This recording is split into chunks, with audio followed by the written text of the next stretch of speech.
Muito bem, pessoal. Vamos dar início então ao nosso assunto de literatura, Romantismo Brasileiro, 1836 a 1881. A partir de agora, iniciaremos com os conteúdos do segundo bimestre, justamente pelo romantismo brasileiro. E resolvi dividir em dois momentos, parte 1 e parte 2. Primeiramente, vamos observar o romantismo brasileiro no seu contexto histórico e, em seguida, com a questão da primeira etapa, que é justamente a poesia. No material seguinte, eu darei sequência com a parte da prosa, tá ok? Muito bem, então vamos iniciar essa aula romântica. Vamos observar o primeiro ponto aqui com o contexto histórico, e até mesmo porque é a melhor forma de conhecer uma escola, um movimento literário, enfim, é justamente acompanhando o cenário histórico. Com a Quer dizer, no nosso primeiro ponto aqui, triunfo da filosofia burguesa, liberalismo e individualismo, nós temos aí a questão da queda do absolutismo.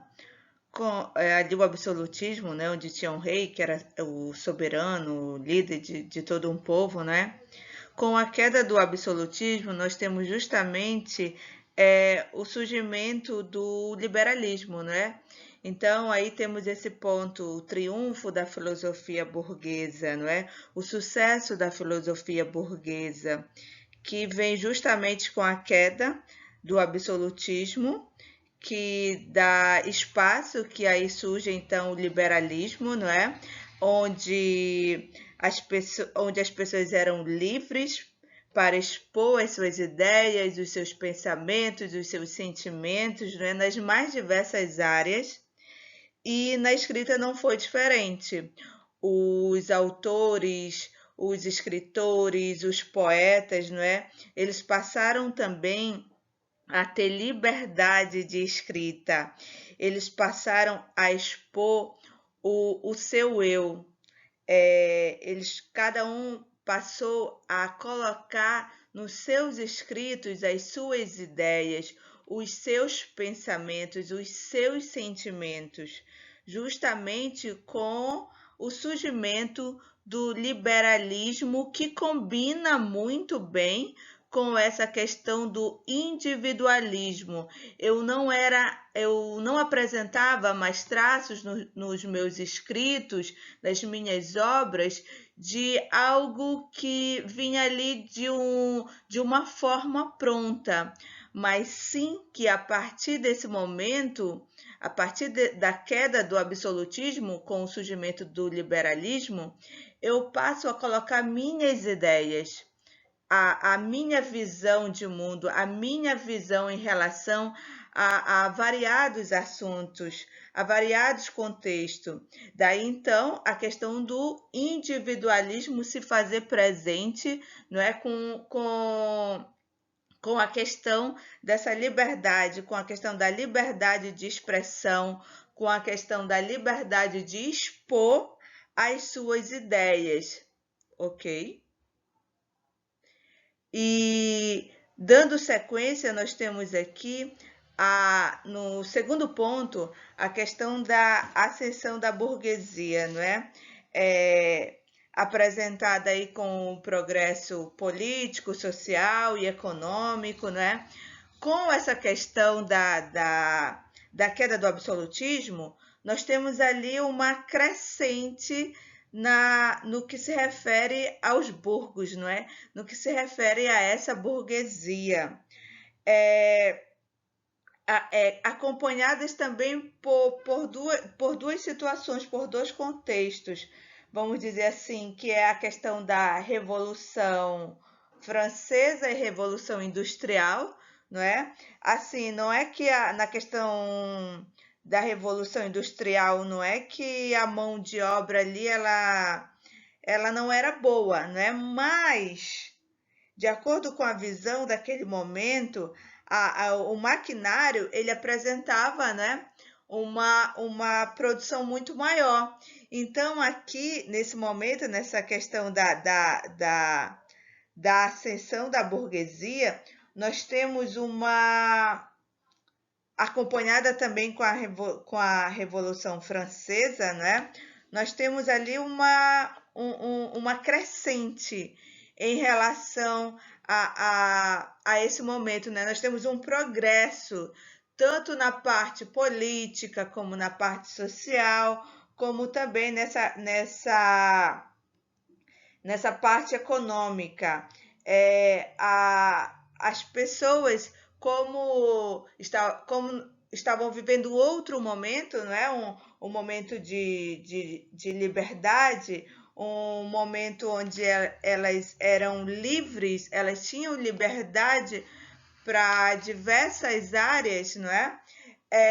Isso foi refletido também nesse contexto, né? Nesse contexto político, nesse contexto social, nesse contexto econômico, e a partir daí, a partir desse liberalismo, ocorreu a ascensão da burguesia.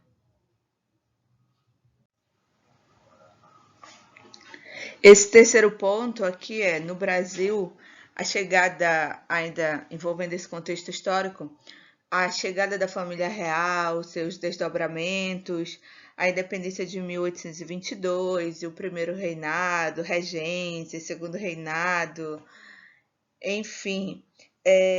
Após esse grito de independência em 1822, após essa independência do nosso país, né, surge então ali uma nova mentalidade do povo brasileiro que desejava reforçar essa nova realidade.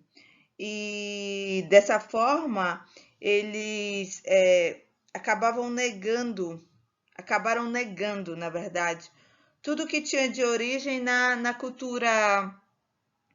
cultura portuguesa.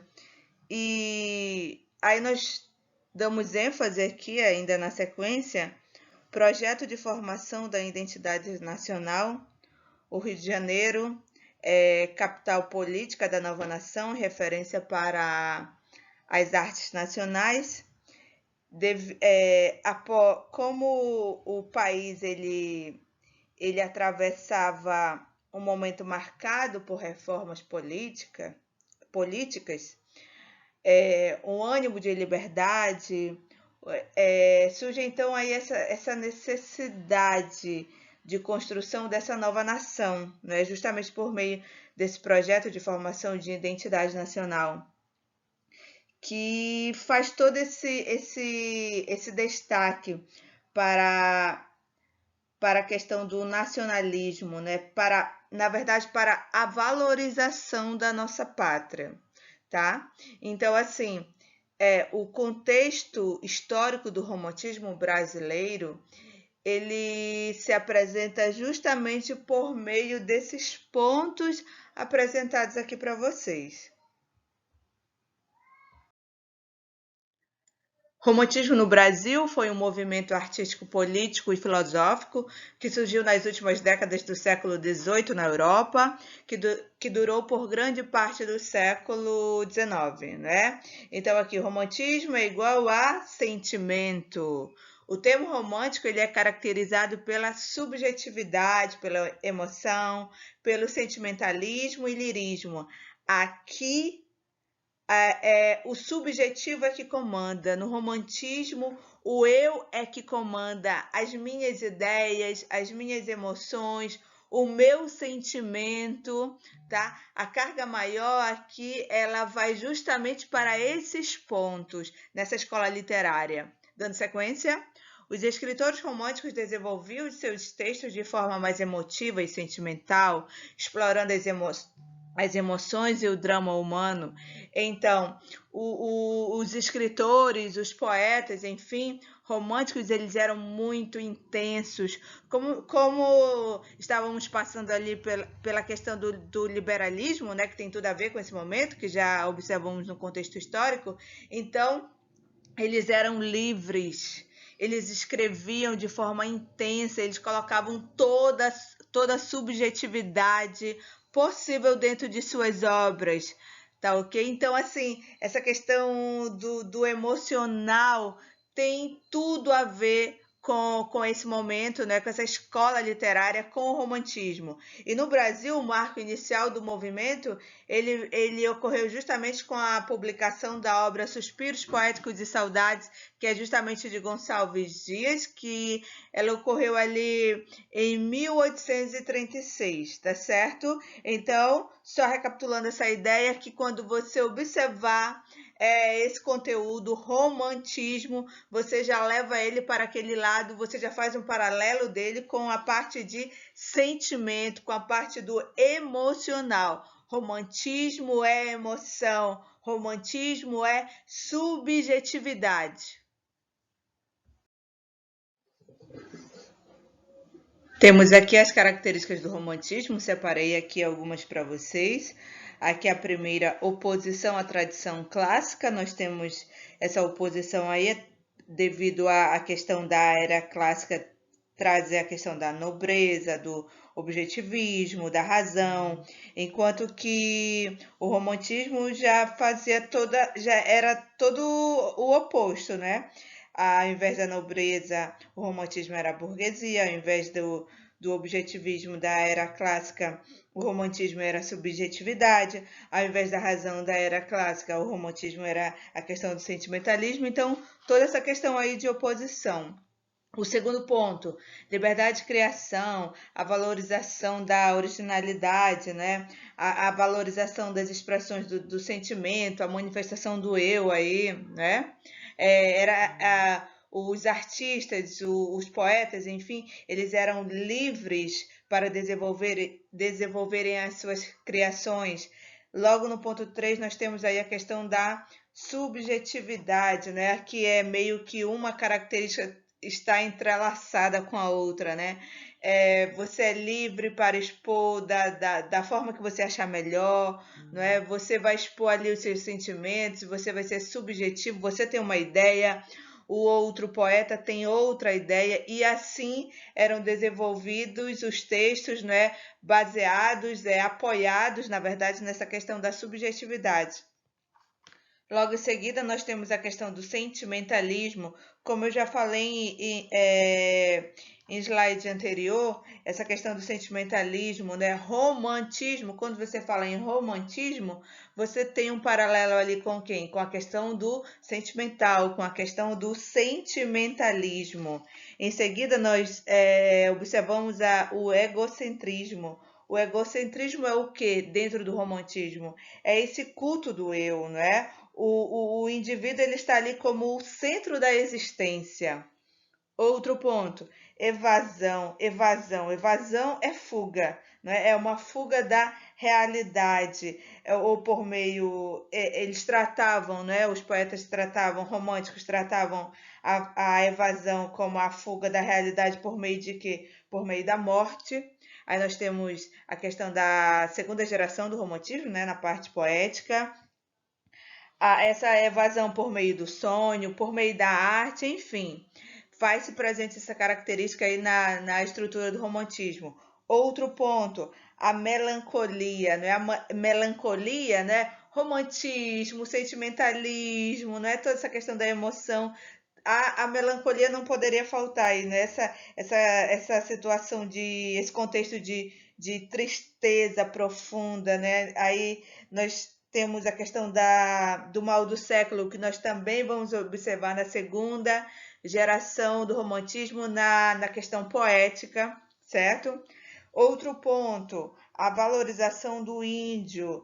Aí que o índio ele passa a ser apresentado como o herói da nação, né? Há vários escritos voltados justamente para a valorização dos primeiros habitantes, não é, do Brasil, e a primeira geração poética do romantismo vai tratar bastante desse ponto, né? Vai focar bastante na questão da valorização do índio.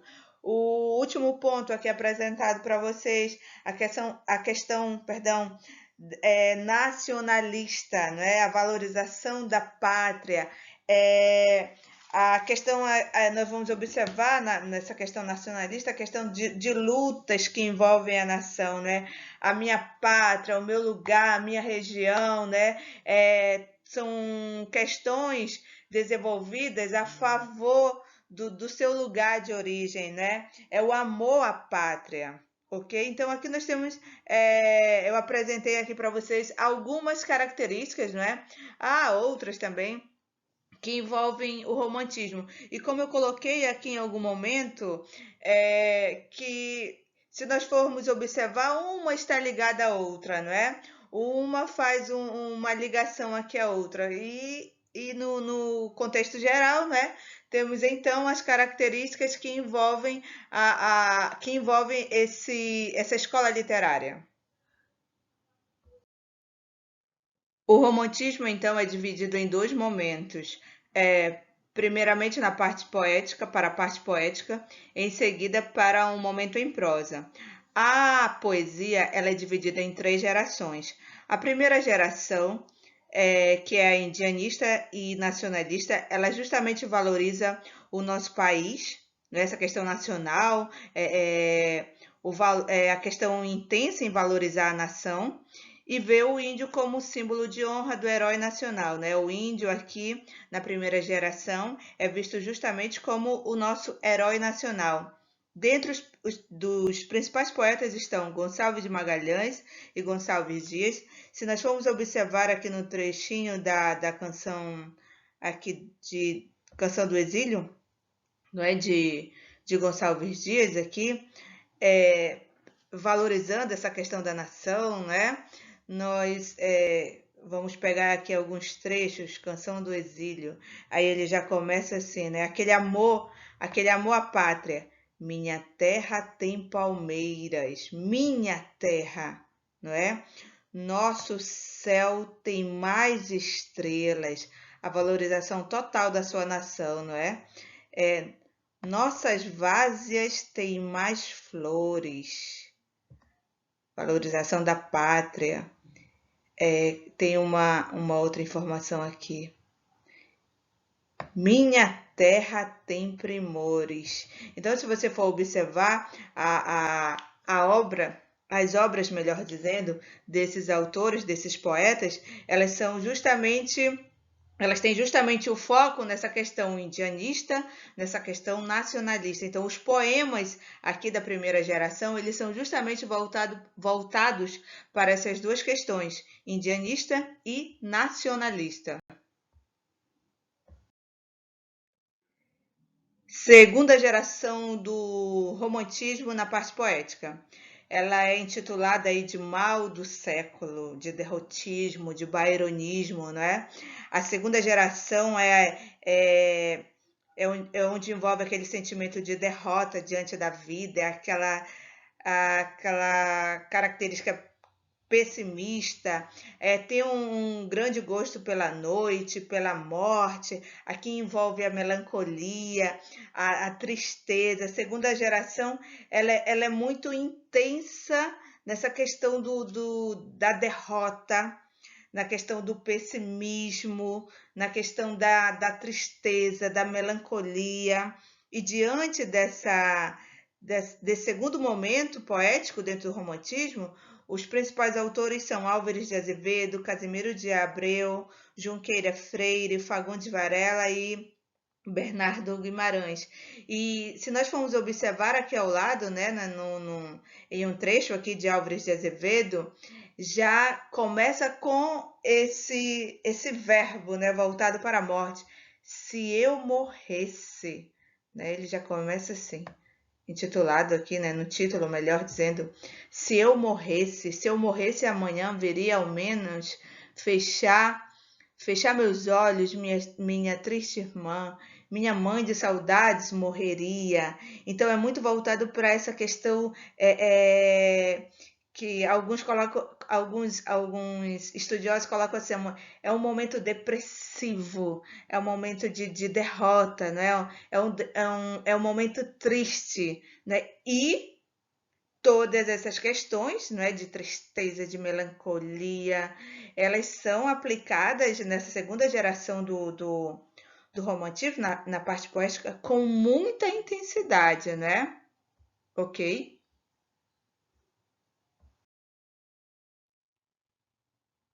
Terceira geração. A terceira geração do romantismo é chamada aqui de condoreira. Né? Ela trabalha com a questão da crítica social, usa justamente a figura do condor, né? De uma ave, né? Como figura da liberdade, lutas por ideais humanitários e abolicionista, defesa dos fracos e oprimidos. Dentro desse momento da terceira geração na parte poética do romantismo, temos como principais poetas Castro Alves, Tobias Barreto e Souza Andrade. Aqui nesse momento da terceira geração do romantismo, o grito aqui é justamente por liberdade, né? Inclusive eles utilizam como símbolo a figura de um condor. Aí se nós formos observar aqui, né, no poema de Castro Alves, né, Navio Negreiro, né, temos aqui toda uma questão social, né, sendo trabalhada. Aí, bem no finalzinho aqui, qual um sonho dantesco, né, um sonho gigante. As sombras voar, né? Liberdade, se libertar, enfim, a terceira geração ela é muito voltada para essa questão de liberdade e também para essa questão de crítica social. Ela faz totalmente uma defesa em favor dos mais fracos, em favor dos oprimidos. Pessoal, a próxima aula eu darei continuidade justamente com o momento prosa do romantismo brasileiro, tá certo? Até a próxima, se Deus quiser.